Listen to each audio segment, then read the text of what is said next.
नमस्कार.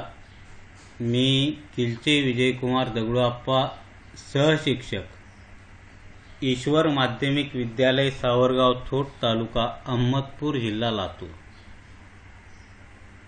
आजचा आपला टॉपिक आहे इंडायसेस. या व्हिडिओमध्ये आपण फ्रॅक्शनल इंडायसेस ही जी काही कन्सेप्ट आहे या कन्सेप्टवर आपण चर्चा करणार आहोत. तर सर्वप्रथम या ठिकाणी पहा, meaning of numbers with fractional indices. एखाद्या नंबरचा इंडेक्स ज्यावेळी फ्रॅक्शनमध्ये येतो तेव्हा आपण त्याचा नेमका अर्थ काय असतो हे या ठिकाणी जाणून घ्या. The square of a number is shown by writing the number with index 2. हे आपल्याला माहिती, जेव्हा स्क्वेअर असतो तेव्हा आपण त्याचा पॉवर 2 लिहितो. 49 स्क्वेअर मी स्क्वेअर ऑफ 49. आता ह्याचा जर आपण थोडा वेगळ्या पद्धतीने विचार केला, on other hand, its square root is written by giving the number with index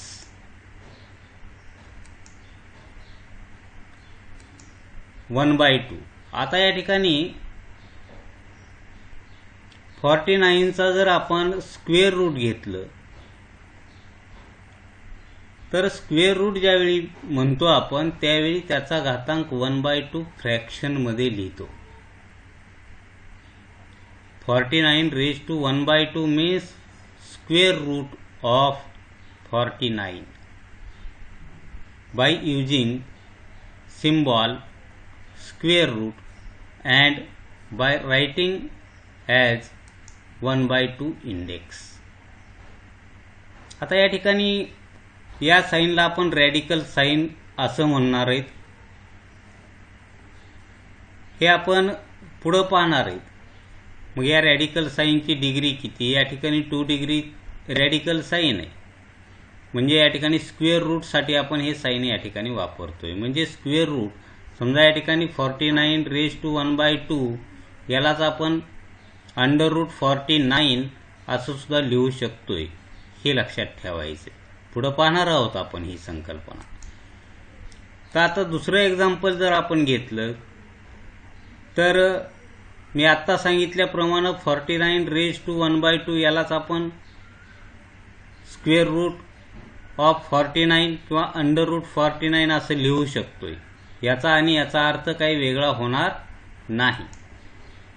मग आता इन जनरल जर विचार केला तर स्क्वेअर रूट असताना या ठिकाणी घातांक 1/2 येतो. तर nth root of a number is shown by the index 1/n or nth root of given number. आता गिव्हन नंबर जो असेल तो ते आपण nth रूट मध्ये ठेवू. म्हणजे the index 1/2 represent the square root. Also the index 1/3 represents the cube root. म्हणजे जेव्हा घातांक 1 छेदस्थानी 2 असतो त्यावेळी त्या संख्येचं वर्गमूळ आहे असं म्हणू शकतो आपण. आणि घातांक 1 छेदस्थानी 3 असेल तर संख्येचं क्यूब रूट असं त्याला आपण म्हणू शकतो. आता याच पद्धतीनं आपण जर विचार करत पुढे गेलं तर या ठिकाणी फ्रॅक्शनल इंडायसेस मध्ये त्याची डेफिनेशन करण्याचा प्रयत्न केला तर fractional exponent or index is an alternative notation for expressing powers and roots together. आता या ठिकाणी आपण एक एक्झाम्पल घेतलं की समजा a⁻p/q. आता या ठिकाणी पहा, a हा आपला बेस आहे आणि p/q हा आपला इंडेक्स आहे, पॉवर आहे. मग आता यामध्ये पीला काय म्हणावं, क्यूला काय म्हणावं हा सुद्धा विचार या ठिकाणी महत्त्वाचा आहे. की we write the power in numerator and the index of the root in the denominator. म्हणजे जेव्हा फ्रॅक्शनल इंडेक्स येतो त्यावेळी या फ्रॅक्शनमधील न्यूमरेटर हा त्या संख्येचा आपण पॉवर म्हणतो आणि डिनॉमिनेटर हा काय म्हणतो आपण, त्याचं रूट असं म्हणतो. If there is no power being applied, write 1 in numerator as a place holder.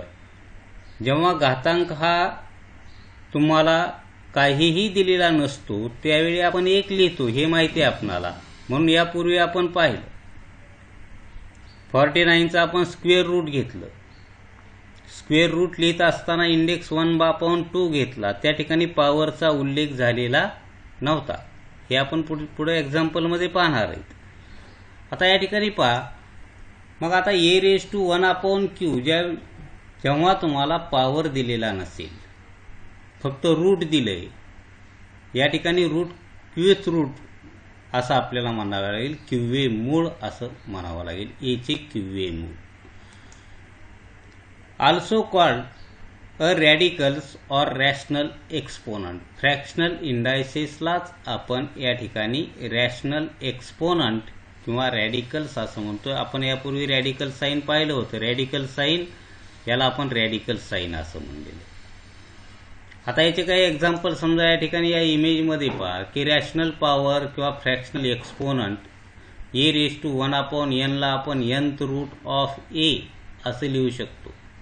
कधी कधी आपण याला रूटचं साईन आहे असं म्हणू शकतो, त्याला आपण रॅडिकल साईन असं म्हणलेलं आहे. समजा या ठिकाणी a⁴m/n, m हा पॉवर आहे आणि n हा काय आहे, आपला रूट आहे. a⁴m/n ला आपण रॅडिकल साईन यूज करून कसं लिहू शकतोय, nth रूट ऑफ a, आणि याचा पॉवर किती, m, और nth रूट ऑफ a⁴m. या ठिकाणी या दोन्ही पद्धतीने लिहू शकतो. याचा घातांक आपल्याला m दाखवायचा आहे आणि रूट काय दाखवायचं, nth रूट दाखवायचं, हे लक्षात ठेवा. समजा दुसरं एक एक्झाम्पल घेतलं आपण. समजा 27⁻²/3, या ठिकाणी 2 पॉवर आहे, 3 रूट आहे, means cube root of 27 and power is 2. त्याला आपण या पद्धतीनेही लिहू शकतो. या ठिकाणी 2 हा आपला पॉवर असणार आहे, तो कुठं दाखवतो या ठिकाणी पहा आपण. किंवा या ठिकाणी 27⁻² हे रूटमध्ये लिहू शकता तुम्ही, काहीही अडचण नाही. आणि या ठिकाणी आपलं रूट 3rd रूट आहे, मीन्स क्यूब रूट आहे. हे रूट आपण या ठिकाणी कुठं येतं पहा की ज्यावेळी फ्रॅक्शनमध्ये इंडेक्स दिलेला असतो त्यावेळी आपला डिनॉमिनेटर हे रूट असेल आणि जेवढं रूट आहे तेवढं आपण त्याच्या रूटमध्ये लिहितो. क्यूब रूट या ठिकाणी घेतलेलं आहे आपण. म्हणजे या ठिकाणी रॅडिकल साईन यूज करून आपण याला असं लिहू शकतो. याची आपण व्हॅल्यू या ठिकाणी काढून दाखवलेली, ती व्हॅल्यू येते नाही. आता या व्हॅल्यू कशा काढायच्या, त्या एक्सपोनेन्शियल फॉर्मचा रॅडिकल फॉर्म कसा लिहायचा आहे किंवा त्याच्या व्हॅल्यू कशा काढायच्यात हे आपल्याला इंडायसिसचे रूल वापरून काढता येतील. आता यानंतर पहा how to read fractional exponent. आता याला वाचणार कसं, सरळ सरळ आपण तर याचं वाचन असं करतो की a⁴ परंतु याला असं न वाचता या ठिकाणी दिलेल्या एक्झाम्पलमध्ये a is a base and 2/3 is a exponent, म्हणून आपण a⁴ असं वाचू शकतो, काय अडचण नाही. आता या ठिकाणी पहा, यालाच वेगळ्या पद्धतीनं कसं वाचता येईल, root and power in the form of root and power. याला कसं रीड करायचं, तर इंडेक्स, फक्त इंडेक्सचा विचार करा, बेस तर तोच आहे. In index 2 is a power and 3 is a root. It can also read as second power of 3rd root of a. पहा, a चा पॉवर सेकंड आहे, रूट 3rd रूट आहे, म्हणून याला आपण असंही वाचू शकतो, second power of third root of a or square of, second power means square of cube root of a, third root means cube root. यापूर्वी आपण पाहिलेले थर्ड पॉवर येत असेल क्यूब म्हणतो आपण, third root cube root means square of cube root of a, असंही याला आपण वाचू शकतो. आता याचं एक एक्झाम्पल जर आपण घेतलं, 8⁵/6. आता याचं वाचन कसं करावं लागेल, means fifth power of sixth root of 8, या पद्धतीने याचं वाचन आपल्याला करता येईल. आणि a⁻m/n घेतलं तर mth पॉवर ऑफ, या ठिकाणी ऑफ पाहिजे, of nth root of a, mth power of nth root of a. या पद्धतीने आपण फ्रॅक्शनल एक्सपोनंट किंवा फ्रॅक्शनल इंडेक्स वाचू शकतो. आता त्यानंतर समजा या ठिकाणी रॅडिकल्स अँड रॅशनल एक्सपोनंट, या ठिकाणी काही एक्झाम्पल्स आपण घेणार आहेत. Write each expression in radical form. आता रॅडिकल फॉर्ममध्ये कसं लिहिणार आहे, समजा तुम्हाला 7⁻² दिलं तर रॅडिकल साईन वापरून त्याला कसं लिहू शकता तुम्ही, स्क्वेअर रूट ऑफ 7 और स्क्वेअर रूट ऑफ 7 मीन्स 7⁻². आता सेकंड एक्झाम्पल पहा, 13⁵/6. या ठिकाणी पॉवर 5 आहे, रूट किती काय आहे, 6th रूट आहे. या ठिकाणी आपण 6th route of 13 and power 5 कसं लिहू शकतो, या ठिकाणी पहा 6th route of 13 hole bracket ⁻5. और या ठिकाणी हा पॉवर जो काय तुमचा 5 आहे हा तुम्ही या रॅडिकल साईनमध्ये सुद्धा दाखवू शकता, काहीही अडचण नाही. त्यानंतर थर्ड एक्झाम्पल पहा, 11⁵/7. याला कसं लिहिता येईल, 7th रूट ऑफ 11 होल ⁻5. या पद्धतीने आपण एक्सपोनेन्शियल फॉर्मचा रॅडिकल फॉर्म कसा लिहू शकतो याचा या ठिकाणी अभ्यास करा. आता उलट जर आपण विचार केला की समजा आपणाला रॅडिकल फॉर्म दिलेला आहे आणि त्याला एक्सपोनेन्शियल फॉर्ममध्ये लिहायचं आहे, हे अतिशय सोपं आहे. कारण आपणाला माहिती बेस हा तुमचा 7 आहे आणि फ्रॅक्शनल इंडेक्समध्ये 3 हे तुमचं रूट आहे आणि 5 हा पॉवर आहे, मीन्स 7⁵5/3 असं याला तुम्ही लिहू शकता. आणि सेकंड एक्झाम्पल पहा, या ठिकाणी जास्त एक्झाम्पल्स घेण्याची गरज नाही. 23 हा बेस आहे, 4th पॉवर आहे, रूट 5th रूट आहे, मीन्स 23⁴/5 असं याला तुम्ही लिहू शकता. ठीक आहे. आता या त्याच पद्धतीने या तिसऱ्या एक्झाम्पलमध्ये तुम्ही सांगू शकता 31⁻7/4. तर अशा पद्धतीनं या ठिकाणी तुमचा एक्सपोनेन्शियल फॉर्म हा रॅडिकल फॉर्ममध्ये कसा लिहिता येईल किंवा रॅडिकल फॉर्म हा एक्सपोनेन्शियल फॉर्ममध्ये कसा लिहिता येईल हे या ठिकाणी आपण पाहिलं. आता याच्यामध्ये एक वेगळी संकल्पना किंवा आपण या ठिकाणी इंडायसेसचा वापर कुठं करतो याच्यासाठी एक आपण या ठिकाणी दुसरी एक कन्सेप्ट या ठिकाणी घेतलेली की use of exponents to express very small or large number in the standard form. कारण एखादी खूप मोठी संख्या असेल किंवा खूप लहान संख्या असेल तर तिचा स्टँडर्ड फॉर्म लिहित असताना आपण या ठिकाणी इंडायसेसचा वापर करतो, घातांक या संकल्पनेचा वापर करतो. समजा एक एक्झाम्पल घेतलं किंवा त्यापूर्वी या ठिकाणी पहा, when writing a very large or very small number it is expressed as the product of a decimal fraction with 1 digit integer and the proper power of 10 this is non as standard form of the number. आता standard form काय आहे, तर आपण ती संख्या product फॉर्ममध्ये लिहितोय आणि प्रोडक्ट फॉर्ममध्ये एक आपणाला डेसिमल फ्रॅक्शन असेल आणि एक काय असेल 10 पॉवरमध्ये असणारा एक नंबर मिळेल. आता या ठिकाणी समजा आपण एक एक्झाम्पल घेतलं, the distance between earth and moon is. आता ही संख्या वाचायला खूप अवघड जाईल विद्यार्थ्यांना किंवा लिहिण्यासाठीही या ठिकाणी अवघड वाटेल. आपणाला या ठिकाणी मीटरमध्ये डिस्टन्स दिलेलं आहे अर्थ आणि मूनमधलं. मग आता या संख्येला तुम्ही स्टँडर्ड फॉर्ममध्ये कसं लिहू शकता, तर या ठिकाणी दिलेल्या संख्येमध्ये डेसिमल कुठं आहे, शेवटी आहे. मग हा डेसिमल आपणाला 1 2 3 4 5 6 7 अँड 8 प्लेसनं लेफ्ट हँड साईडला न्यायचा आहे. मग आता या ठिकाणी याला कसं लिहिता येईल, तर या ठिकाणी पहा, it can be expressed using powers of 10 as follows.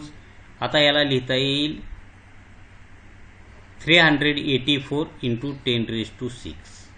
आपण या ठिकाणी पहा फक्त 6 प्लेसनं तो लेफ्टला नेलेला होता डेसिमल, म्हणून या ठिकाणी 10⁶ लिहिलेलं आहे. आता लेफ्टला ज्यावेळी तुम्ही डेसिमल नेता त्यावेळी या ठिकाणी 10⁻6 लिहावं का -6 लिहावं याच्यावर थोडा विचार करावा लागेल. त्याला थोडं वेगळ्या पद्धतीनं सिम्प्लिफाय करून या ठिकाणी दाखवावं लागेल. म्हणजे याच ठिकाणी मी आणखीन डेसिमल एक प्लेसनं लेफ्टला नेला त्यावेळी 10⁷ मिळेल. परंतु स्टँडर्ड फॉर्म फक्त आपणाला डेसिमलच्या डाव्या बाजूला एकच अंक ठेवायचा आहे. 3.84 × 10⁸ हा या दिलेल्या संख्येचा काय असेल, स्टँडर्ड फॉर्म असेल. आता ही लार्ज नंबर होता त्यावेळी आपण त्याला स्टँडर्ड फॉर्ममध्ये अशा पद्धतीनं लिहिलेलं आहे. समजा आपण दुसरं एक्झाम्पल घेतलं की the diameter of an oxygen atom is given below in the millimetres. मिलीमीटरमध्ये दिलेलं आहे डायमीटर ऑफ ऑक्सिजन ऑक्सिजन ॲटमचा डायमीटर.